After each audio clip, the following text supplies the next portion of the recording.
When Dr. Mansfield fixed his gaze on me and said, "Your meals are being laced with powerful drugs on purpose," it felt like my whole world shattered and rebuilt in an instant.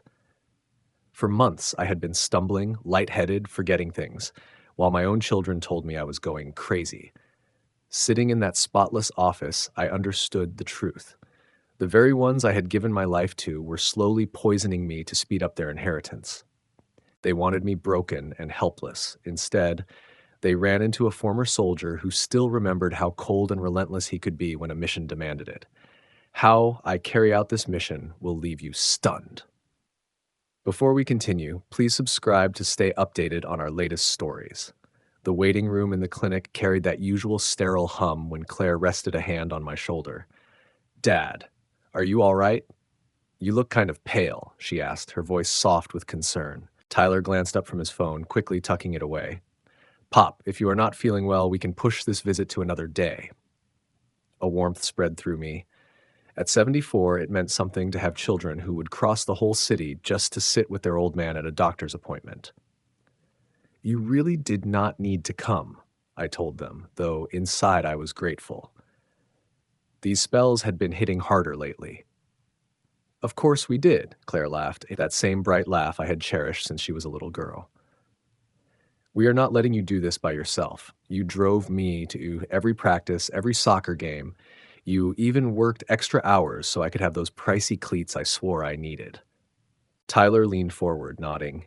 "And all those years you covered my rent during that unpaid internship, kept me in school, made sure I got through.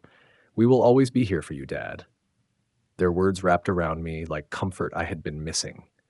For months, I had battled strange spells, dizzy spells that sent me into walls, moments of blank confusion where I forgot conversations right after they happened, trembling hands that made a cup of coffee feel like a hazard. The doctors kept running tests, but every result came back clean. "At your age, Mr. Brennan, these matters can be complicated," Dr. Whitman had told me at my last visit. "We cannot make conclusions without stronger evidence." In plain words, they had no clue what was wrong and would not admit it. The incidents were getting worse, sharper. Just yesterday, I had stood in my kitchen for 15 minutes, blank on why I went in there at all. Claire had found me, eased me into a chair, and made me tea with honey, just the way I used to do when she was sick. "Mr. Brennan?" Dr. Mansfield's voice broke into my thoughts. He stood at his office doorway, his look calm but edged with urgency. "Could I speak with you privately for a moment?" I pushed to my feet, and both kids reached out to steady me. "We will come with you, Dad," Claire said.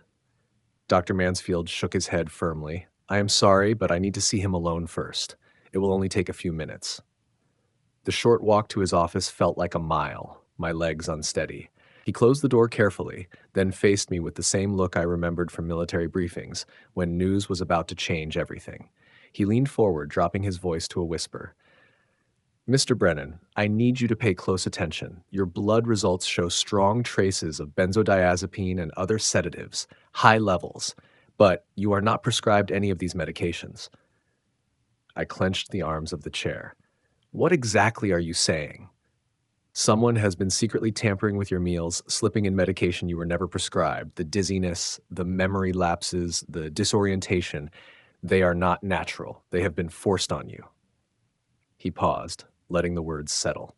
"Mr. Brennan, someone has been deliberately lacing your food with sedatives." The room tilted for a moment, and I gripped the chair to steady myself. "Doctor, that cannot be right. I live with my kids. Claire handles nearly all the cooking. She is so attentive, always making sure I eat well, and if she is busy with work, Tyler jumps in. They look after everything." Dr. Mansfield's face stayed serious. "I know this is difficult to accept, but the tests are clear. The medications we found match what we see when someone is being given sedatives on purpose. The levels are too high, too steady, for this to be an accident." My old military habits kicked in. Study the evidence, challenge assumptions, but never dismiss intelligence just because it is uncomfortable. "You are absolutely sure? No possibility of mix-ups in the lab? No contamination in the samples?" "We triple-checked. 3 separate labs. Mr. Brennan, the only way this pattern shows up is if someone with regular access to your food is adding it deliberately." He leaned back, watching me carefully. I know it is painful to even think about, especially when it involves people close to you. My thoughts raced over the last few months. Claire's soups on the nights I felt sick, Tyler carrying coffee up to me on weekend mornings, their worried looks when I stumbled or forgot my words, the way they shared quick glances during my episodes, covering them with concern the second I noticed. If this is really happening, I said slowly, how do I stop it? What does recovery look like? Dr. Mansfield pulled out a notepad. The first step is cutting off the source. You need to prepare your own meals. Drink only sealed beverages that you open yourself. The good news is these sedatives will flush out within a week and a half, maybe 10 days once you stop taking them in. Your symptoms should fade quickly. He handed me the sheet with instructions. But Mr. Brennan, if this is intentional, be cautious. Keep records. Think about contacting the authorities. I slid the paper into my jacket pocket. 28 years in military intelligence had drilled one lesson into me. Never show your hand until you understand the full operation. Doctor, I would rather look into this myself first, get a clear picture before I make accusations. Of course, he said, but please be careful. And if anything worsens or you feel unsafe, call emergency services immediately. Heading back to the waiting room, I felt like I was walking through fog, but not the same haze that had clouded my mind for months. This was the fog of a mission that needed assessment. I had to watch, test, confirm what seemed unthinkable. Claire rushed to me as soon as I stepped out. Dad, how did it go? You look upset. Tyler stood next to her, both of them wearing faces of deep concern. Yeah, Pop. Did Dr. Mansfield finally figure it out? Do they know what is wrong with them? Really looked. And for the first time in months, I felt sharp, even with the sedative still in my system. He said it is still unclear. Wants to run more tests in 10 days. Symptoms may get worse before they get better. I studied their reactions. Did Claire's eyes flash with something that was not concern? Did Tyler's posture loosen, like a small weight had been lifted? Oh, Dad, Claire said, holding my arm. Do not worry. I will take even better care of you. Make sure you are eating right, getting your vitamins. That is right, Tyler added. We are not going anywhere. We will get through this as a family. As we walked to the car, my mind clicked into operational mode. For the first time in months, I had a clear mission. And like every operation I had ever led, it would take patience, close observation, and precise execution. They believed they were looking after a fading old man. In truth, they were now being watched by someone who had spent a lifetime identifying and dismantling threats. The rules had shifted. They just did not know it yet.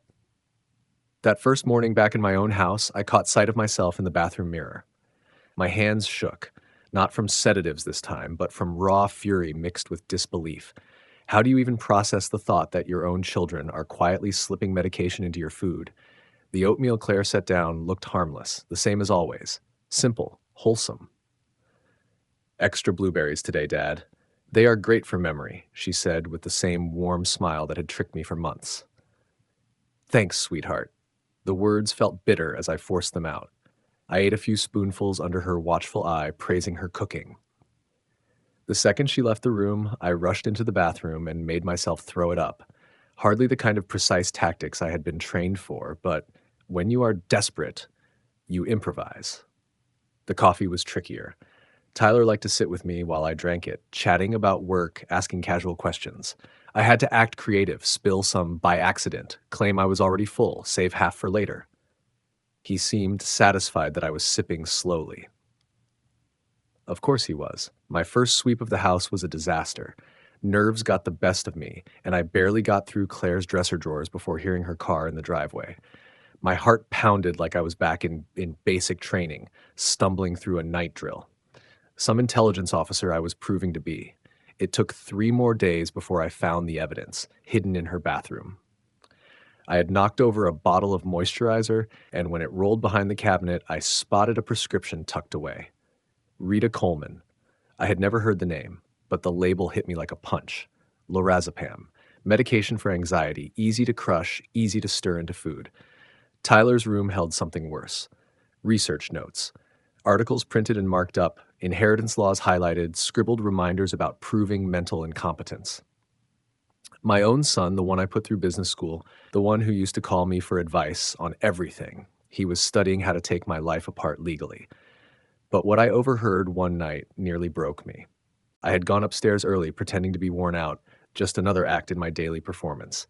At the top of the stairs, something made me pause. Maybe instinct, maybe paranoia. I crouched down, straining to hear their voices from the living room below. "I am so sick of this charade," Claire snapped, her voice sharp with venom. That tone did not belong to the little girl who once fell asleep on my chest during movie nights. "I know." And the way he stares at us with those grateful eyes every time we hand him a plate makes me want to puke.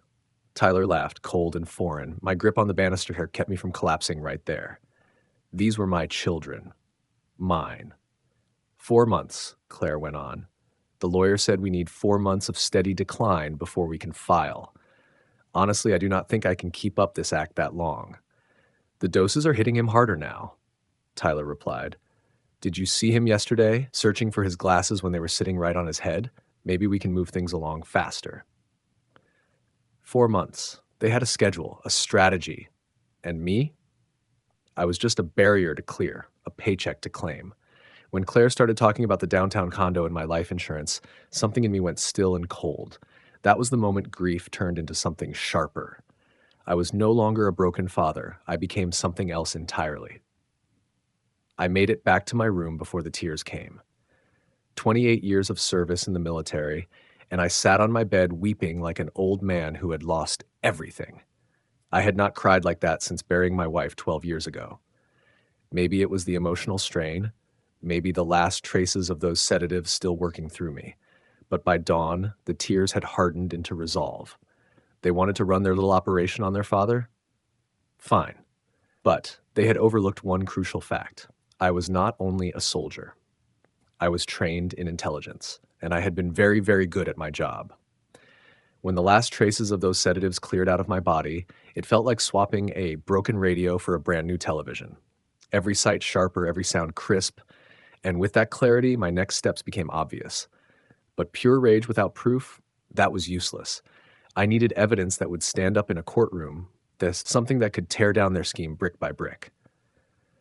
This was not about shouting or confronting them at the dinner table. It was about dismantling their plan with precision. The first move I made was to collect samples. Every plate of food they placed in front of me, every cup of coffee, every so-called vitamin smoothie, Claire insisted would help me heal. I would swallow just enough to keep them calm, then quietly set aside portions in small containers I had picked up on a trip to the pharmacy. Each one felt like a bullet in a rifle, ammunition I would need for the war they had unknowingly started. Dr. Mansfield sounded hesitant when I called.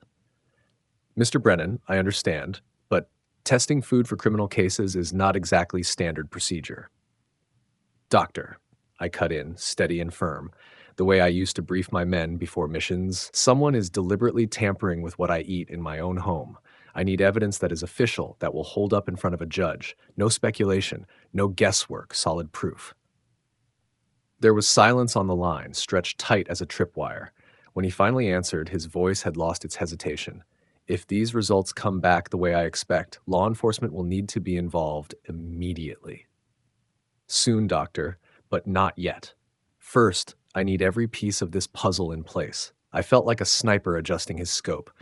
Patience mattered more than speed. Next, I needed backup. Not from the police, not from agencies with paperwork and red tape. I needed the kind of men who had bled with me in places most people could not find on a map. I called Eddie Knox first, my old sergeant major. He answered before the second ring.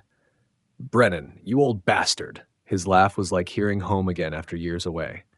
What mess did you drag yourself into now? My throat tightened, maybe the last of those sedatives messing with me, maybe just the weight of betrayal. The kind of mess where blood ties stop meaning anything, Eddie. I need help, surveillance, evidence.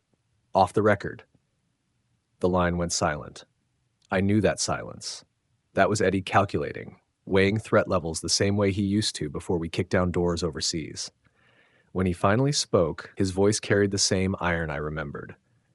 What do you need? Eyes on the house when I am not there. Someone who can document everything without being noticed, and someone who can make sure nothing disappears if things turn bad. Done. He did not ask why. He did not need to. Karl Voss lives 45 minutes from you. Retired, restless, itching for something to do. He will jump on this. The second call was to Danny Park, our old comm specialist. I laid out what I needed: cameras, recording gear, equipment that left no paper trail. How deep does this go?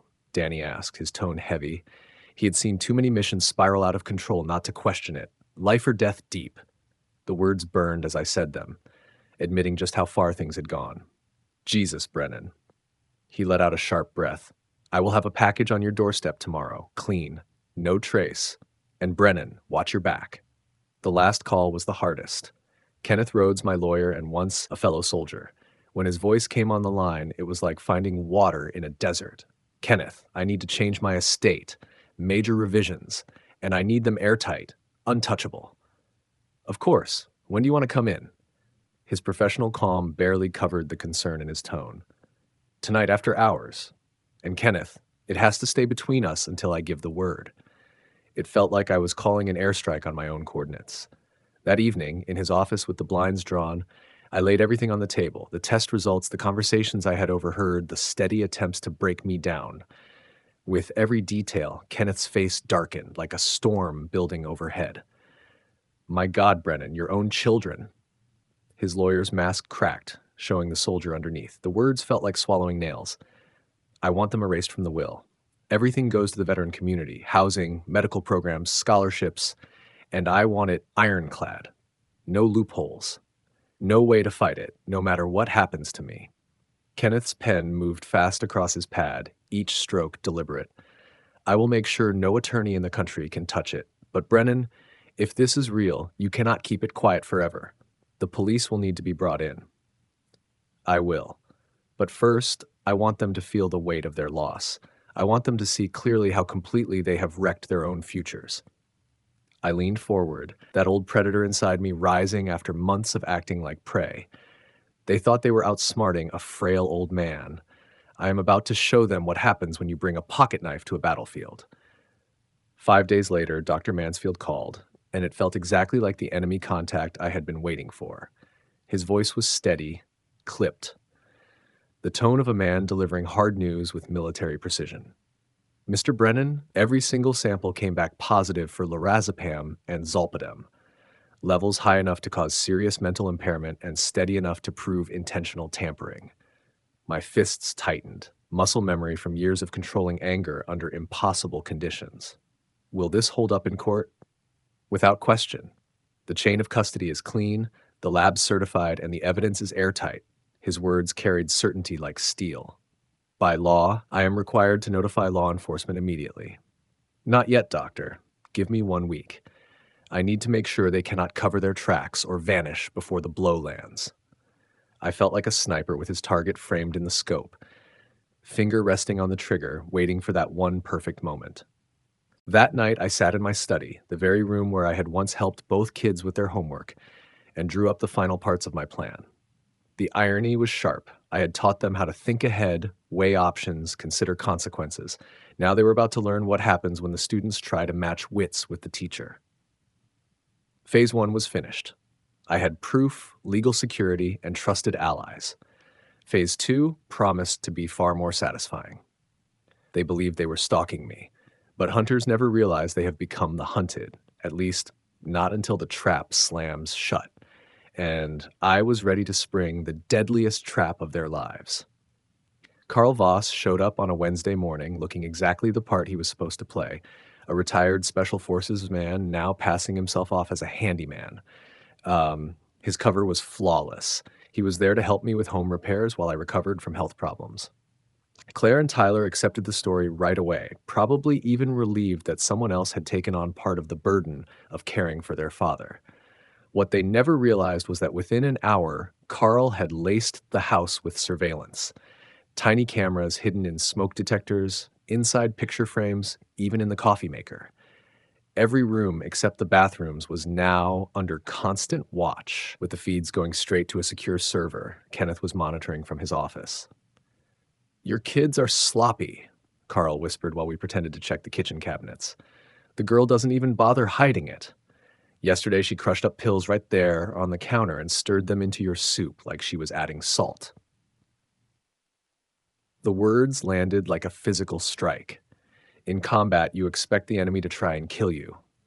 But watching your own daughter poison food with the same practiced care she once used to frost your birthday cakes, that was a wound no battlefield could prepare you for. My phone buzzed with a text from an unknown number. Package confirmed, all documentation secure, ready for next phase. T. Danny's equipment had arrived, and every moment in that house was now being recorded and stored in multiple safe locations. Later that afternoon, Claire brought me her usual healing smoothie, a blend she swore would help my memory and balance. She stood by, watching intently as I raised the glass to my lips, her eyes locked on me in a way that made my skin crawl. "This one tastes different," I said, lowering the glass a little, "sweeter than the others." Her smile was pleasant, but her eyes stayed cold. "I added honey. You've seemed so tired lately. I thought the natural sugar would give you a boost." What she had really added, Carl's footage showed, was a double dose of crushed zolpidem. "You're so thoughtful," I replied, pretending to take another sip. We were both lying through our teeth like actors reading from a script neither of us wanted to admit existed. "I don't know what I'd do without you." "Don't worry, Dad. I'll always take care of you." Her words dripped with sweetness, but the look in her eyes was all calculation, like a predator sizing up its prey. That evening, Tyler suggested a movie night the way we used to do when they were kids.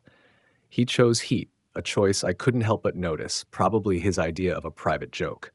While he thought I was slowly unraveling under the weight of their plan, I was recording every minute through Danny's hidden devices. "You know, Pop," Tyler said during a particularly violent scene. "Life's strange. Sometimes the ones you trust the most are the ones who stab you in the back."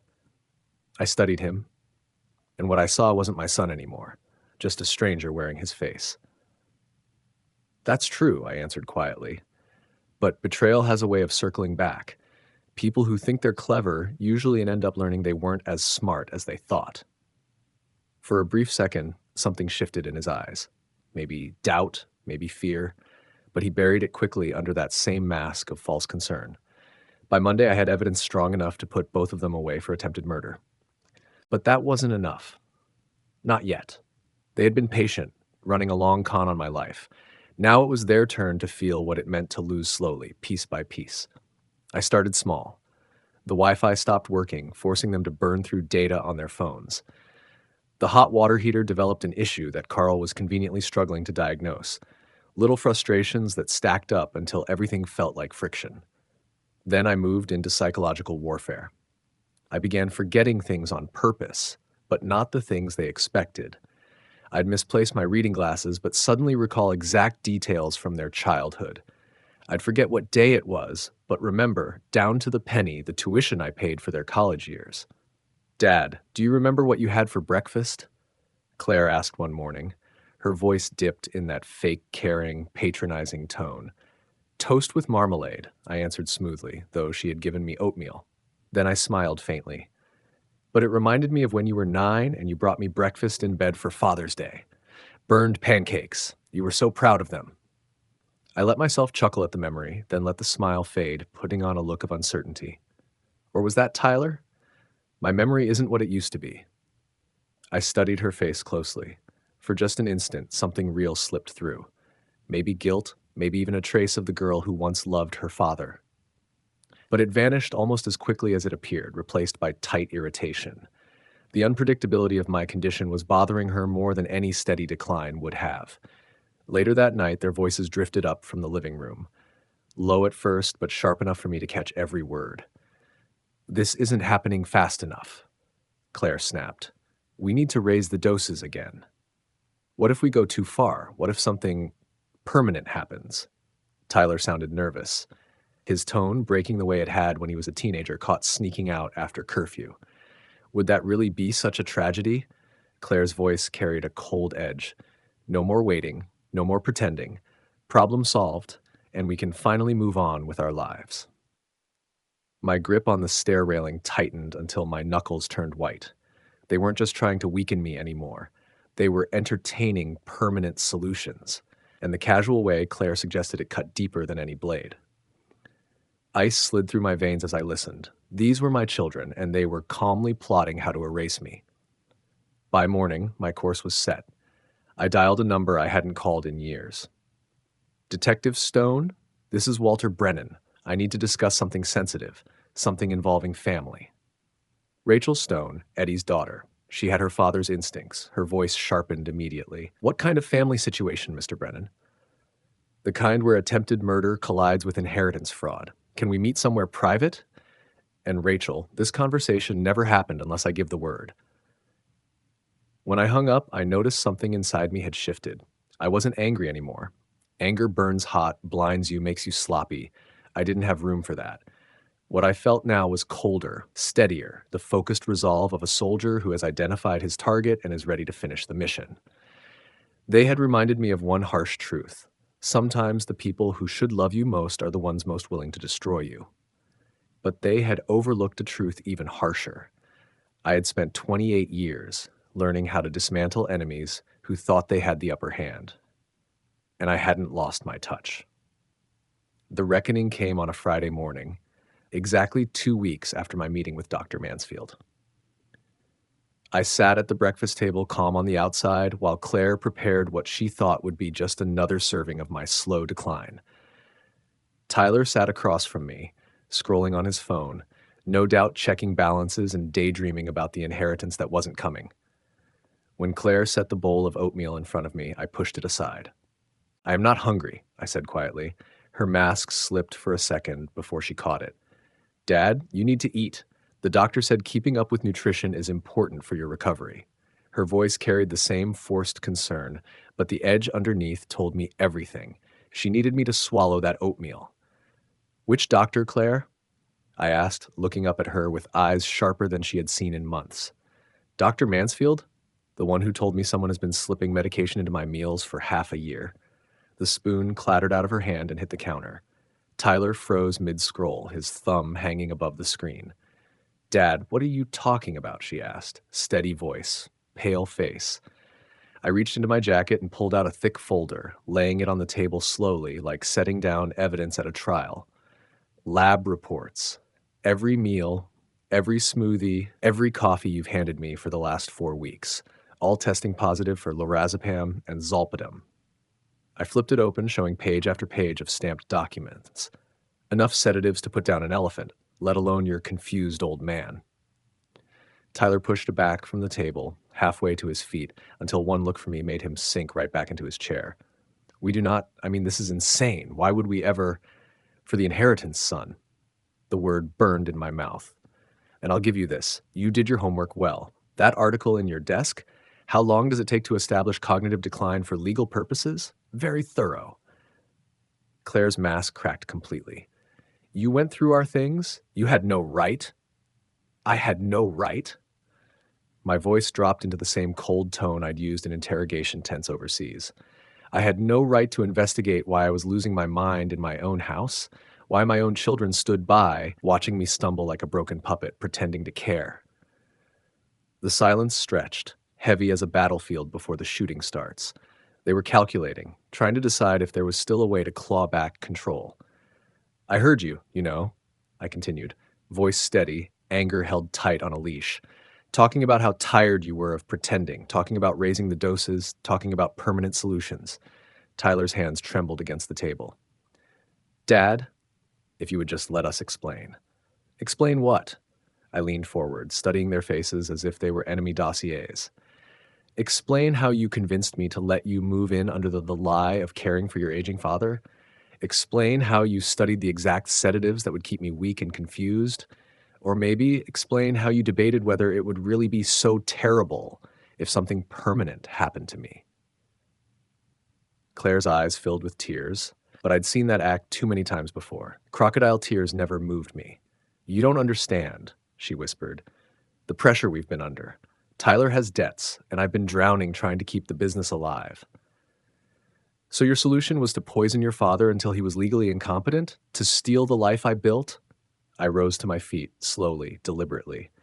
74 years in my body, but in that moment, I felt sharper, more dangerous than I had since leaving the service. Here's what I do not understand. What exactly did I do wrong? They stared at me, caught off guard. For the first time in this long war, it was my turn to watch them struggle for answers. Seriously, I pressed on, my voice breaking despite every ounce of discipline I tried to hold. What did I do as a father that made you believe you couldn't just ask me for help? When have I ever turned you away? When have I ever made you feel like you couldn't bring your problems to me? That was when Tyler's composure collapsed. His tears came raw this time, not calculated. Dad, we just thought. You thought what? That I'd judge you? That I'd give you a lecture about being responsible? My throat burned, my own eyes stinging. Maybe remnants of those sedatives still, maybe just the truth finally breaking through. Tyler, when you were 11 and broke Mrs. Gallagher's window with a baseball, who covered the cost? When you wrecked my car in college, who paid the repairs and never said a word? When your business idea went under, who handed you money without demanding answers? We know, Dad, and you, Claire. I turned to her, though it felt like staring at a stranger wearing my daughter's face. When you wanted to quit that miserable job and launch your own business, who scraped together the startup money? When you needed a co-signer for your apartment, who signed the papers? When you called me in tears because that man betrayed you, who drove 4 hours just to sit with you, bring you ice cream, and let you cry until you fell asleep. She couldn't meet my eyes. Her voice came small, almost childlike. Daddy, we never meant for it to go this far. We just needed. You needed what? More money? All you had to do was ask? Love? You already had every ounce of it I could give. Respect? I've been proud of both of you every single day, even when you failed. My voice rose, sharper than it had been in years. 28 years of iron discipline splintering. So explain to me, what did I do that made you think the answer was to slowly poison your father into incompetence so you could strip away everything he worked for?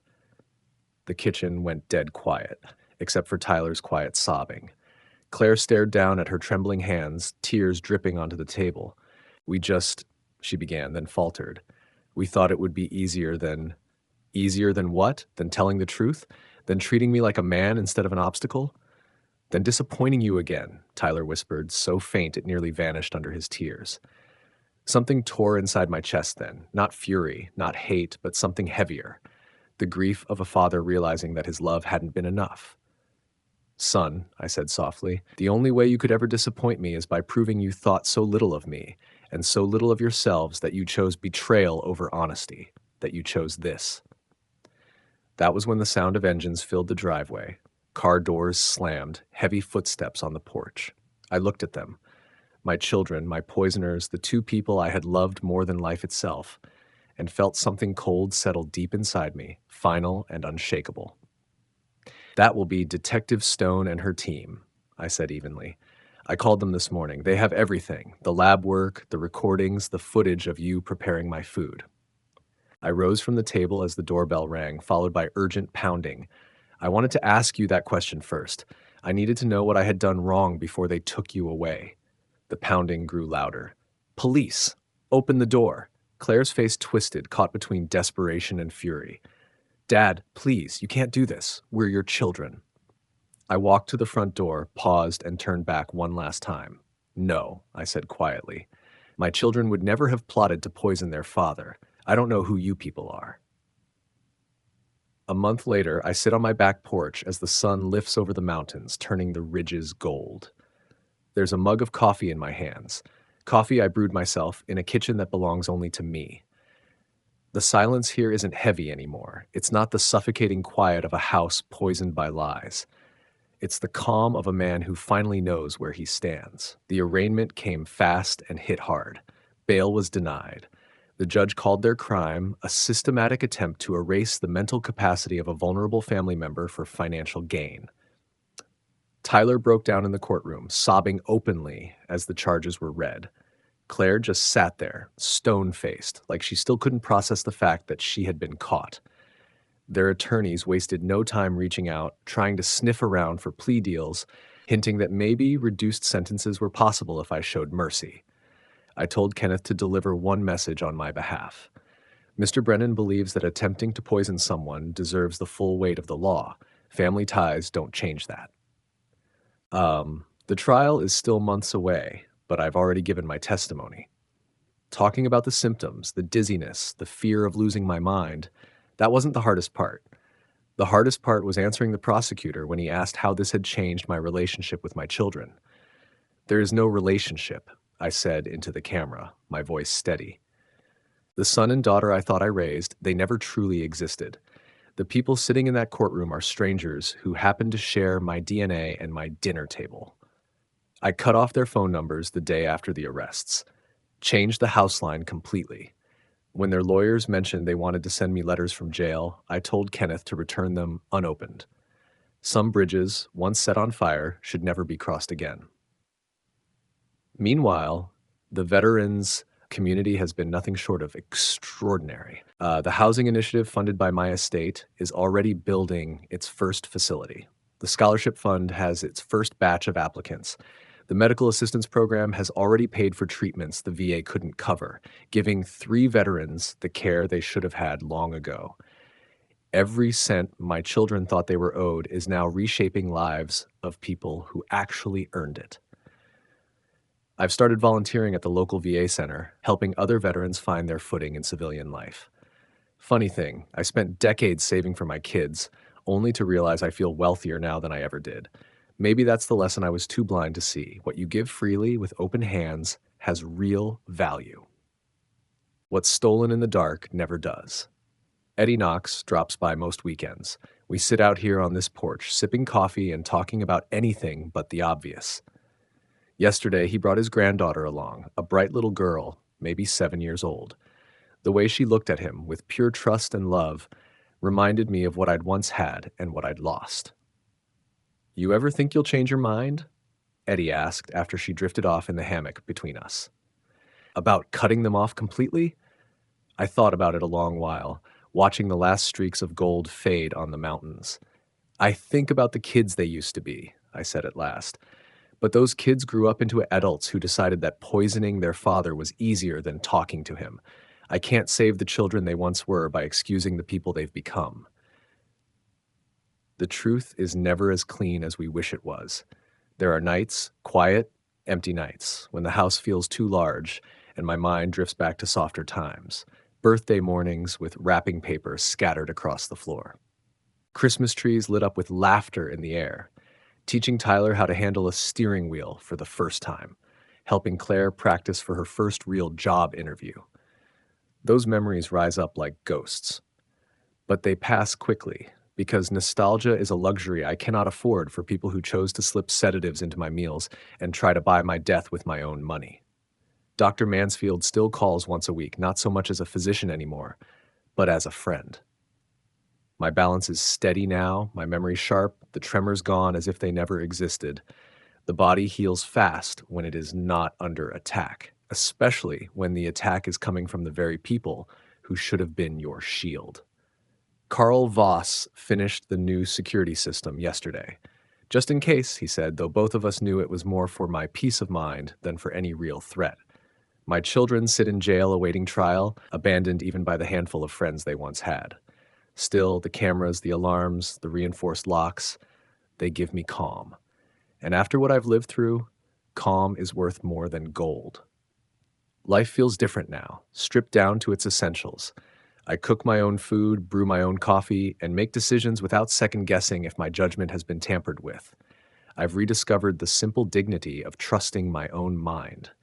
If I misplace my keys these days, it's just human forgetfulness, not a sign of someone quietly stealing my sanity. The lesson I've carried out of this isn't wrapped up in tidy words like trust or forgiveness. It's harsher than that.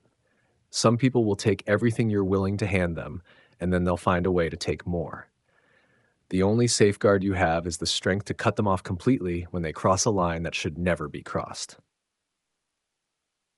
My children taught me something I wish I had learned sooner, that love without boundaries isn't really love. It's enabling. And enabling, taken far enough, is nothing more than helping in your own destruction. I miss the kids they used to be. I'll probably always miss them, but I do not miss the adults they turned into, and I've finally accepted that those are not the same people. The sun climbs higher, washing the mountains from gold into their ordinary blue. I drain the last of my coffee and step back into my house. It's quiet, it's safe, and it's mine. Every choice belongs to me, every meal is my own, and every soul I let into my life has earned their place. It's a good life. Not the one I thought I'd have, but the one I chose the moment I learned the difference between being alone and being free. And freedom, I've come to realize, is worth everything you have to surrender in order to claim it. To hear the next story, click the box on the left. And as always, thank you for watching.